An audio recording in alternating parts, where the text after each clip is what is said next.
Friend, success એકેડમીમાં આપ સૌનું સ્વાગત છે। આજે આપણે બીકોમ એનઈપી સેમ 4 માં બિઝનેસ એકાઉન્ટમાં સેવા પડતર પદ્ધતિ 1 એટલે કે રસ્તા વાહન વ્યવહાર છે એના વિશે માહિતી મેળવશું।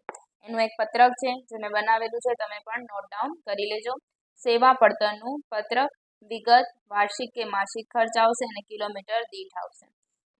ખર્ચામાં બે ટાઈપના આવશે, એક આવે છે સ્થિર ખર્ચા અને એક આવે છે ચલિત ખર્ચા। સ્થિર ખર્ચામાં કયા કયા આવી શકે છે તમારા, તો કે વીમા પ્રીમિયમ, લાયસન્સ ફી, ગેરેજનું ભાડું, રોડ ટેક્સ, ડ્રાઈવરનો પગાર, ક્લીનરનો પગાર, સુપરવિઝનનો ખર્ચ, અન્ય વહીવટી ખર્ચા અને લાસ્ટમાં કુલ સ્થિર ખર્ચા બધાનો સરવાળો ભાગ્યા એના જે કિલોમીટર દીઠ હશે આપણે એના ભાગાકાર કરી લેશું। ક્લિયર? ત્યારબાદ ચલિત ખર્ચા, એમાં મોસ્ટ ઓફ 5 જ આવે છે। એક આવે તમારો ઘસારો, એક આવે સમારકામ અને નિભાવ ખર્ચ, એક આવે છે પેટ્રોલ કે ડીઝલ, એક આવે ટાયર ટ્યુબનો ખર્ચ, એક આવે છે ઓઇલ, લુબ્રિકેટ વગેરે। કુલ ચલિત ખર્ચ અને કિલોમીટર દીઠ ખર્ચ લાસ્ટમાં આપણે શોધવાનો રહેશે। આમાં બધા એની કિલોમીટર દીઠ અલગ અલગ શોધવાનું, કેમ કે આ ચલિત ખર્ચા છે અને આ સ્થિર ખર્ચા છે। ક્લિયર છે? હવે એના મોસ્ટ આઈએમપી બે જે છે તમારા સૂત્ર એને નોટ ડાઉન કરી લેજો। એક આવે છે કુલ કિલોમીટર શોધવા માટે અને એક આવે છે કુલ પેસેન્જર કિલોમીટર। આ બેમાં બહુ કન્ફ્યુઝન થાય છે। તો કુલ કિલોમીટરમાં આવે છે અંતર ગુણ્યા ટ્રીપ ગુણ્યા દિવસો અને કુલ પેસેન્જર કિલોમીટર આવે છે એમાં અંતર ગુણ્યા ટ્રીપ ગુણ્યા દિવસો ગુણ્યા વહન ક્ષમતા। એક જે છે વહન ક્ષમતા એ તમારું એડ થઈ જાય છે। આ કોષ્ટક પણ તમને આપેલું જ છે, પેજ નંબર 169 ઉપર આપેલું જ છે તમને આ કોષ્ટક, આ પણ તમે લખી શકો છો। ક્લિયર?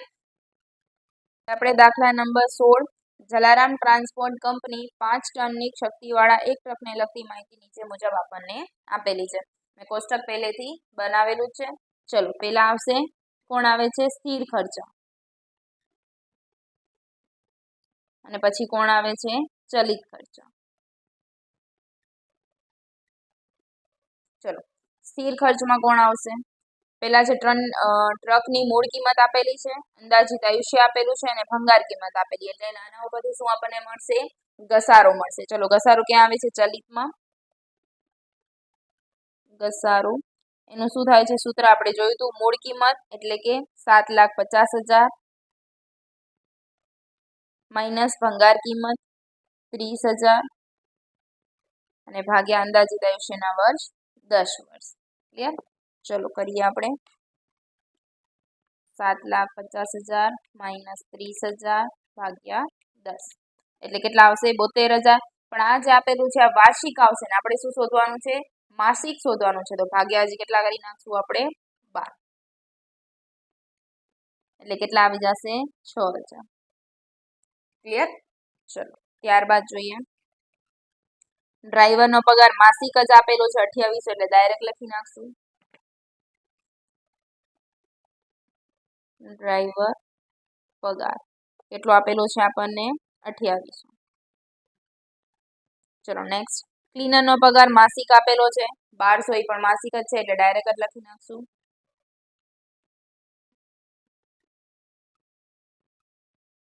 1200। ચલો ત્યારબાદ વીમો આપેલો છે પણ વાર્ષિક આપેલો છે, આપણે એને શું કરી નાખશું? માસિકમાં। વીમો છે 6,000 ભાગ્યા કેટલા કરી નાખશું? 12। ચલો ત્યારબાદ રોડ ટેક્સ છે એ પણ વાર્ષિક જ છે, રોડ ટેક્સ એને પણ શું કરી નાખશું? માસિકમાં, એટલે કે 3,000 ભાગ્યા 12। ત્યારબાદ સુપરવિઝનનો ખર્ચ છે એ પણ વાર્ષિક જ આપેલો છે, સુપરવિઝન ખર્ચ 4800 ભાગ્યા 12। ક્યારેક સ્થિરનું ચલિતમાં અને ચલિતનું સ્થિરમાં થઈ જાય તો પણ તમારો દાખલો ખોટો નહીં પડે। ચલો, ડીઝલ અને ઓઇલ ખર્ચ લીટર દીઠ આપેલું છે એની ગણતરી કરવી પડશે। સમારકામ માસિક આપેલું છે 3850, નીચે આવશે સમારકામ કેટલું આપેલું છે તમને? 3850। ચલો ત્યારબાદ ટ્રક 50 કિલોમીટરના અંતરે આવેલા બે શહેરો વચ્ચેની માલની હેરફેર કરે છે। દરરોજની 2 રાઉન્ડ ટ્રીપ કરવામાં આવે છે। જતી વખતે ટ્રકની પૂર્ણ ક્ષમતા જેટલું નૂર મળે છે અને વળતી વખતે 60% મળે છે। ટ્રક મહિનાના સરેરાશ 25 દિવસ ચાલીને એમ ધારીને આપણે એની પડતર કિંમત મેળવવાની છે। ચલો પેલાનો ભાગાકાર કરીને મેળવી નાખીએ। 6000 ભાગ્યા 12 એટલે કેટલા આવશે 500. 3000 ભાગ્યા 12 250. 4800 ભાગ્યા 12 એટલે કે 400. ક્લિયર. હવે અહીંયા ત્રીજા નંબરનું આપણું એક જ બાકી રહે છે, ડીઝલ ઓઇલ. એના માટે આપણને કુલ કિલોમીટરની જરૂર પડશે. શું પડશે? કુલ કિલોમીટર. ચલો અહીંયા નીચે શોધી નાખું છું. કુલ કિલોમીટર. એનું સૂત્ર શું હતું આપણે જોયું હતું. આમાં બે આવશે, જતા ફેરે અને વળતા ફેરે. અંતર ગુણ્યા ટ્રીપ ગુણ્યા દિવસો. ચલો જતા ફેરે અંતર તો એટલું જ રહેશે તમારું. કેટલું આપેલું છે તમને? 50 કિલોમીટર. ટ્રીપ કેટલી કરે છે? દરરોજની 2 રાઉન્ડ ટ્રીપ કરે છે. અને કેટલા દિવસો ચાલે છે? 25 દિવસ. સેમ રિટર્નમાં બી જ આવશે, 50 ગુણ્યા 2 ગુણ્યા 25.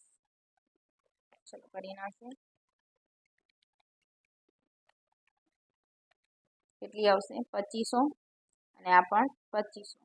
એટલે ટોટલ કેટલા કિલોમીટર થશે? 5000. કુલ કિલોમીટર કેટલા આવે છે આપણા? 5000. હવે આપણે બીજું શું શોધવાનું હોય છે? તો કે કુલ પેસેન્જર કિલોમીટર દીઠ શોધવાનું હોય છે. ચલો શોધી નાખીએ.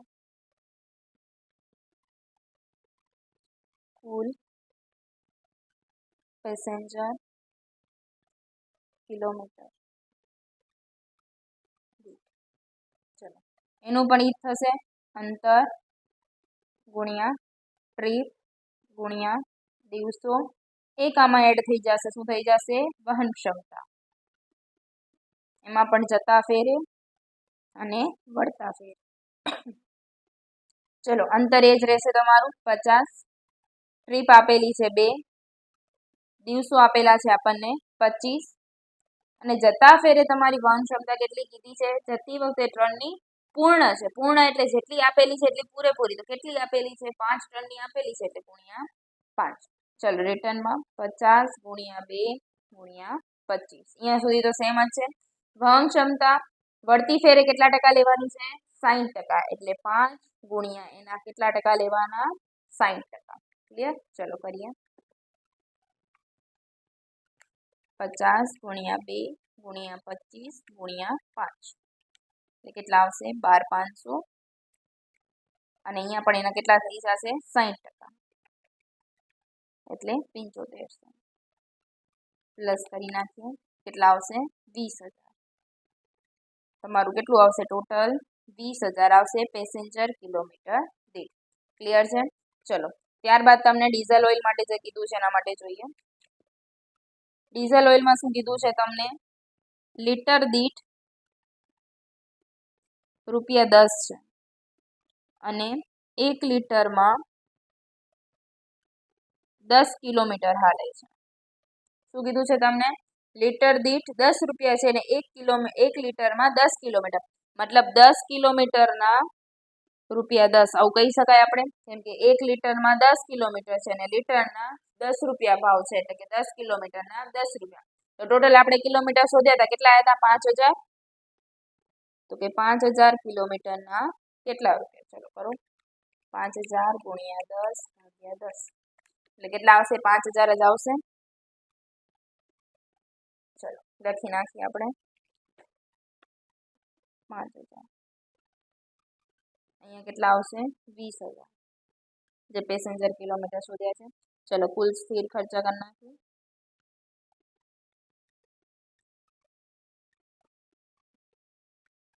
2800 પ્લસ 1200 પ્લસ 500 પ્લસ 250 પ્લસ 400 કેટલા આવશે? 5150.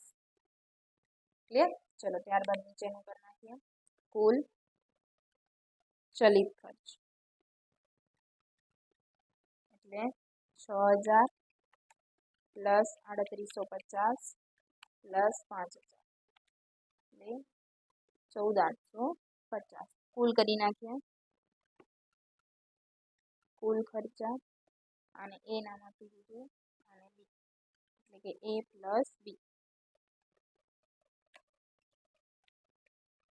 ટોટલ કેટલું આવશે? 20000. ક્લિયર છે? ચલો હવે ભાગાકાર કરતા જઈએ તો 5150 ભાગ્યા 20,000 એટલે કેટલા આવશે 0.2575. ચલો 6000 ભાગ્યા 20,000 0.3. 3850 ભાગ્યા 20,000 0.1925. 5000 ભાગ્યા 20,000 0.25. ટોટલ કરી નાખીએ 14850 ભાગ્યા 20,000 0.7425 અને 20,000 ભાગ્યા 20,000 એટલે કેટલી આવશે તો મતલબ તમારી ટન દીઠ કેટલી આવે છે પડતર કિંમત 1 રૂપિયા. હવે જો તમને નફો કીધો હોય તો પ્લસ કરી દેવાનું, ન કીધો હોય તો નહીં કરવાનું. આમાં આપણને નફાવાળી ઇન્ફોર્મેશન આપેલી નથી તો આમાં નફો થશે નહીં. આ દાખલો અહીંયા તમારો કમ્પ્લીટ થાય છે. આખો દાખલો તમે જોઈ શકો છો. આના જેવો જ દાખલો છે સમ નંબર 14 નો રોનક સિંહ કરીને આપેલું છે. દાખલા નંબર 14 નો એ આપેલો છે. ત્યારબાદ